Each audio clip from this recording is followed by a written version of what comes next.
In the next few minutes, you will be given an eye-opening look behind the closed doors of modern farms, hatcheries, and slaughter plants, revealing the journey that animals make from farm to fridge.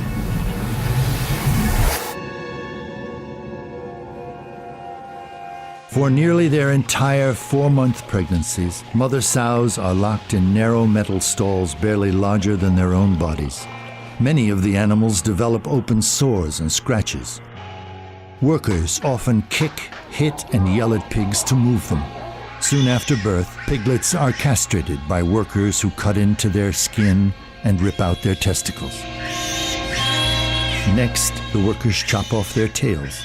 Both of these painful procedures are nearly always done without anesthesia. Many animals die from botched mutilations. Piglets who become sick or injured or who are not growing quickly enough are killed. Common killing methods include throwing animals into bins and painfully gassing them with carbon dioxide. Others are killed by being slammed headfirst into the ground.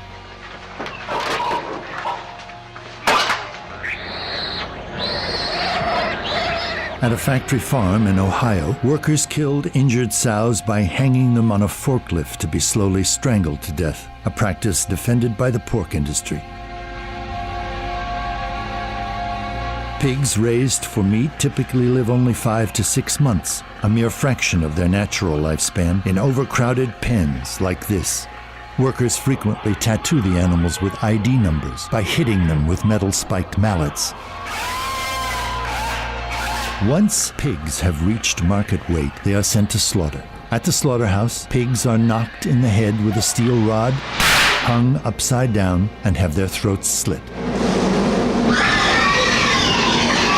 Improper stunning condemns many pigs to having their throats slit while they are fully conscious and suffering. Others are even scalded alive in the hair removal tanks.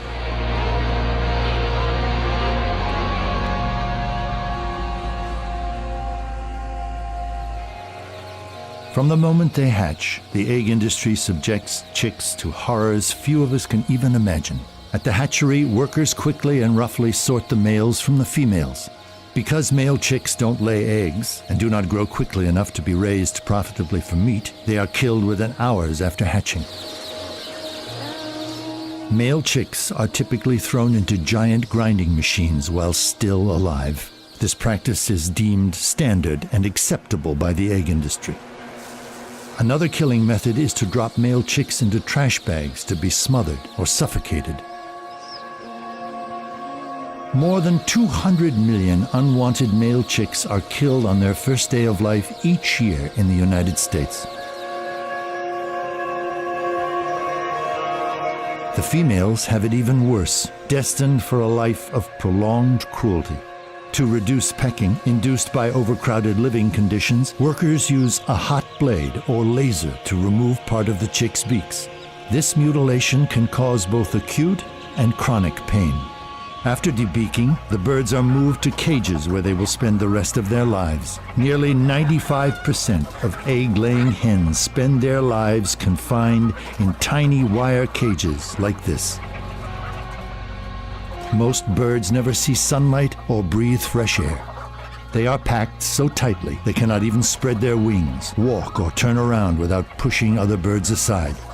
The harsh and unrelenting environment of the cage takes its toll, often leading to severe feather loss, open wounds, and birds trapped in cage wire. For many hens, the stressful confinement is too much, leading to premature death. Undercover investigations at egg farms from coast to coast have revealed a culture of cruelty and neglect, including workers stomping on birds, throwing live hens on dead piles and in trash cans, and painfully mangling bird spines in botched attempts to break their necks. At 1 or 2 years of age, when a hen's egg production begins to decline, she is violently ripped from her cage. Workers often fling the birds into metal carts where they are painfully suffocated with carbon dioxide.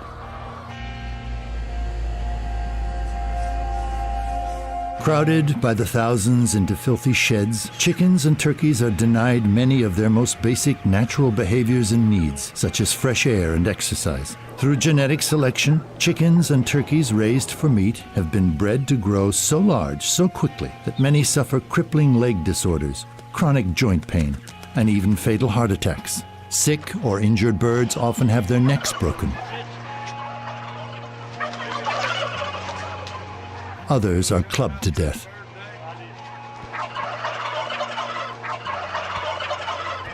Those who live to reach market weight are thrown into transport crates and loaded onto trucks bound for slaughter plants. Handling is often violent and frequently causes bruises, broken bones, and other injuries. At the slaughter plant, the birds are dumped from their crates, then roughly snapped upside down into moving shackles by their fragile legs. From there, the birds are dragged through an electrified vat of water which renders them paralyzed, but not necessarily unconscious. They are then pulled across a blade which slices their throats, causing blood to pour from their necks.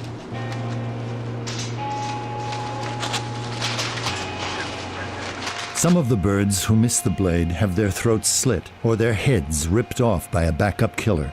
Other birds are drowned and scalded in the tanks of hot water designed to loosen the bird's feathers. Cows produce milk for the same reasons that humans do, to nourish their young. But calves on dairy farms are dragged away from their mothers and violently killed, all so that humans can have the milk instead.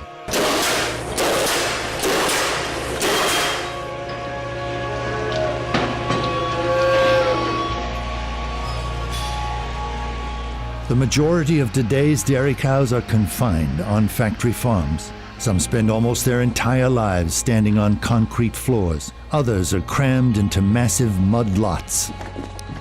Workers subject young cows to painful mutilations and amputations. Here, a worker cuts off a cow's tail, slicing through her sensitive skin, nerves, and bone without any painkillers.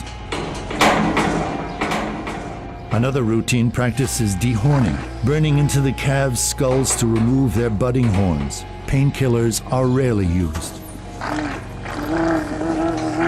A 2010 undercover investigation at a dairy farm in Ohio revealed a farm worker stabbing cows with pitchforks, beating them in the head with crowbars, and punching baby calves.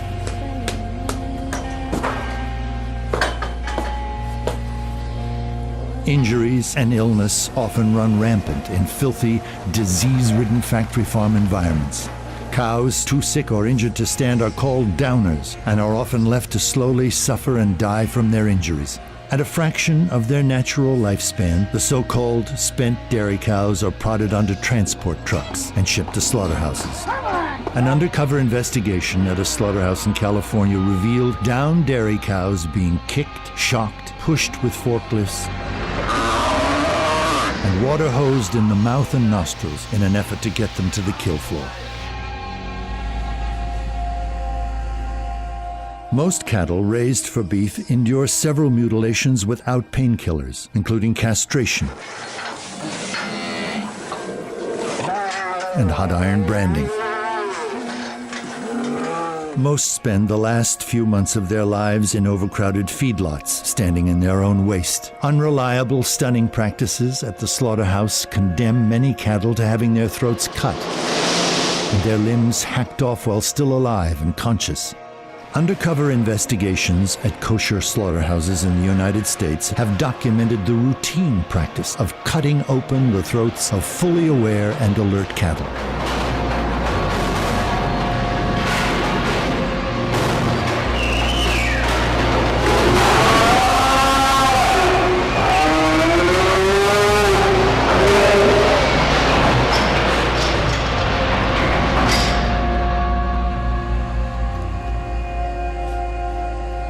Fish and other sea animals are sensitive, intelligent creatures who have a demonstrated capacity to suffer pain.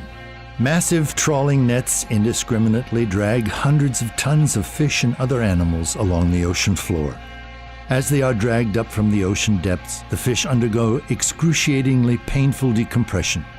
The extreme changes in pressure can rupture their swim bladders and pop out their eyes. They are then tossed on board where the surviving fish either suffocate or are crushed to death. Others are still alive when they are hacked apart on these floating slaughterhouses. Untold millions of dolphins, turtles, and other non-target aquatic animals are also killed by ocean trawler nets each year. Today, approximately 1 in 5 fish consumed worldwide is raised in captivity. Like factory-farmed animals on land, farm-raised fish are crowded by the tens of thousands in small, disease- and excrement-ridden areas for their entire lives. When fish reach market weight, they are loaded onto tanker trucks and shipped to slaughter, where common killing methods include slow suffocation.